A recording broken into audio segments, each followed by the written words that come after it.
যাই হোক, এখানে আমি 4টা বাটা মাছ নিয়েছি, বড় সাইজের মাছগুলো, বাটা মাছ হিসেবে আর কি বড়। যে কোনো মাছ দিয়ে আপনারা এই ভর্তাটা করতে পারেন। আর এখানে আমি একটু হলুদ দিয়ে দিচ্ছি, এটা খুব ভালো করে ধুয়ে নিয়েছি, 3-4 বার লবণ দিয়ে ভালো করে ধুয়ে নিয়েছি। আর 1 চুটকি লবণ দিয়ে 1 চুটকি হলুদ দিয়ে দিলাম। একটু পানি দেবো, বেশি পানি দিবেন না, কারণ বেশি আপনার ইচ্ছে করে ভেজে করতে পারেন, কিন্তু এটা সিদ্ধ করে করলে অন্যরকম একটা মানে ভালো লাগে। সিদ্ধ মানে ওইভাবে ভাজা ভাজা হয় একদম, আমি দেখিয়ে দিব।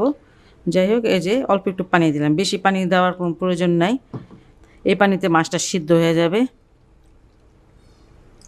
মাছটা এখন আমি এটা চুলায় দিয়ে দিব।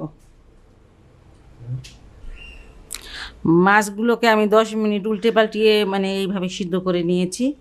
দেখেন নিচে সারটা যে পোড়া পোড়া হয়ে গেছে। আর আপনারা ইচ্ছে করলে কিন্তু মাথাটা ফেলে দিতে পারেন আগের থেকেই, আমি মাথাটা ফেলে দিইনি, তখন দেখতে ভালো লাগবে না সেই জন্য। যাই হোক, একদম মানে লাগা লাগা হয়ে গেছে আর খুব সুন্দর